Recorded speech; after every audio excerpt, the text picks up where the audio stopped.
first time. So let's look at opportunities. What do we need to do? What do we need to get right in order for Linux to be successful in this convergent market? Well, the first one is standards. You know, the best thing about Linux is that anybody can call any Linux kernel-derived operating system Linux. Red Hat Linux, Ubuntu Linux, Asianux Linux, you name it. That's great. The bad thing about Linux is that anybody can call any kernel-derived operating system Linux. It's good and it's bad. And here's the reason. Because if people change Linux too much from one version to the other and keep calling it Linux, this is what happens. And that's not good. What consumers, in particular on the client side, want is an application that's going to run across different versions of the platform. This is critical in the desktop space. It's less important in the server space. I think it's critical in the desktop space. So what is going on to maintain standards so that we can prevent this from happening? A fragmented ecosystem versus a unified ecosystem. In a fragmented system, different operating versions of Linux are incompatible with each other, and software vendors have a tough time. They just don't want to mess with all the different versions. In a unified ecosystem, ISVs know how to port an application to the platform. They may need to make some minor changes across different versions, but they've got a consistent target. Lower cost, bigger ecosystem, more applications, a better differentiated platform. The way we're doing this at the Linux Foundation, working with every single major Linux operating system vendor in the market, is through the Linux Standard-Based Program, which is the core of the Zemlin compliance program as well. The Linux Standard Base has actually been around for many years. All of the major enterprise distribution vendors, Red Hat, Novell, Ubuntu, Debian, all of them already comply with the Linux Standard Base. Hundreds of man-years worth of effort have gone into creating the tests and the tools that really define the Linux Standard Base. And it's simple to use. The Linux Standard Base really consists of two simple tools. There's a distribution test kit manager and an application test kit manager. And so when an operating system vendor is creating a standard Zemlin solution, working with an OEM, they run that solution against the distribution test kit manager, the Zemlin test kit manager, and it checks to make sure that all of the interfaces, all of the libraries, everything that the applications need is present and consistent. It tests hundreds of thousands of interfaces. We have a team of many, many developers who write these tests every single day, test after test after test. The application vendor uses our application test kit manager to, in turn, check their application. This is on the Linux Foundation website today. An application developer, whether it's an open source application or a proprietary or closed application, can take this tool, it analyzes the application, checks the symbol tables of the application, and it turns back a result that says, your application will work on this version of Ubuntu, this version of Red Hat, this version of Debian, this version of Novell.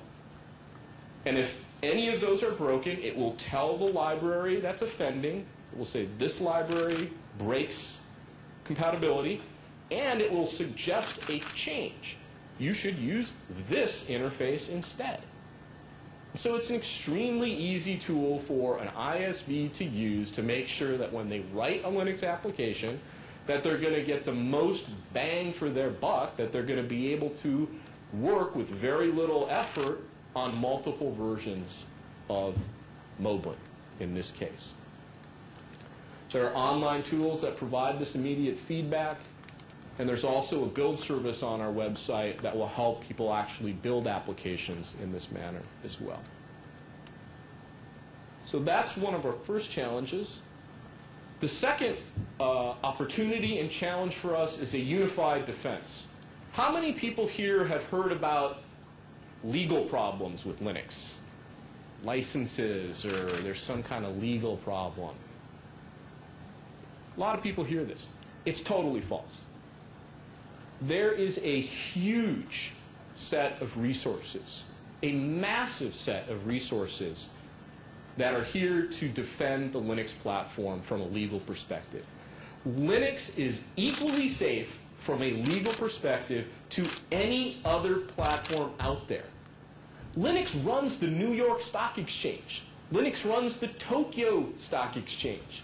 It runs the German air traffic control system. Nobody is going to sue a platform that runs some of the most critical systems in the world.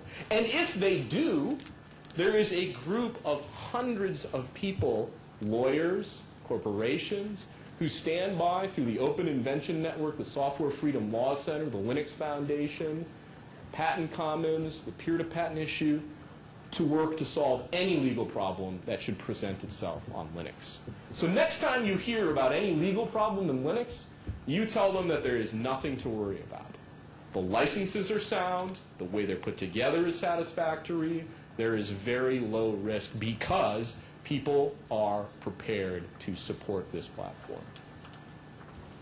The third opportunity for Linux and the final opportunity, and this is the most important thing I think for people here to understand, is that your economic system is changing.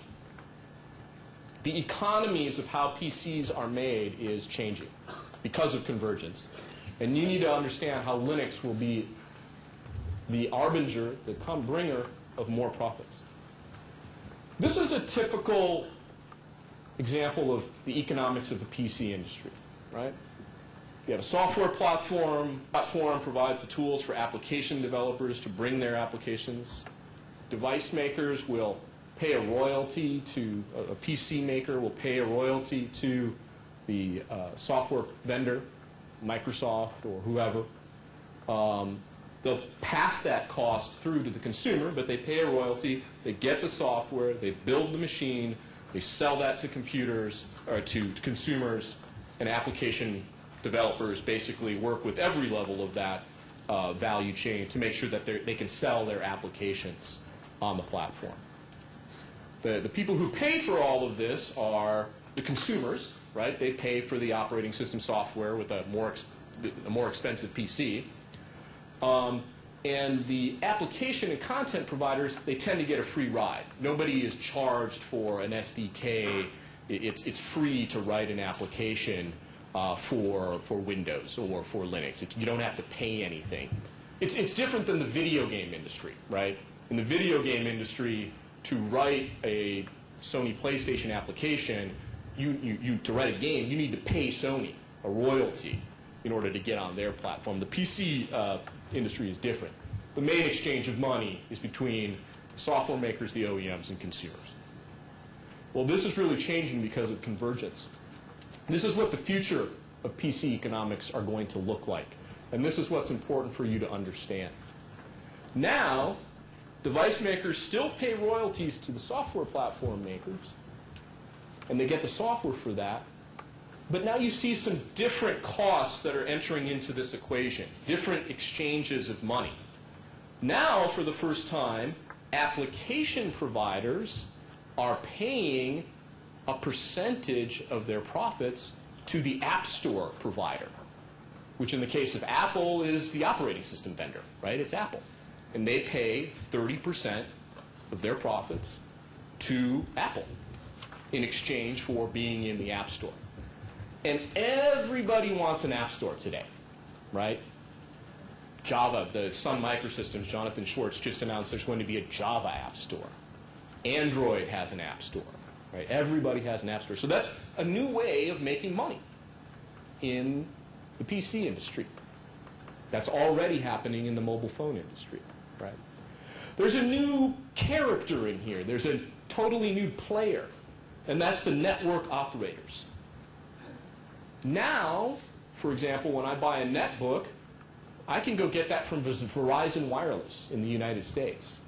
And I get it for about $100 because I get a service plan along with that. So what happens is a device maker creates a netbook. They install Microsoft or Linux on it. They then can sell that to a network provider who pays part of the cost, maybe $200 per netbook.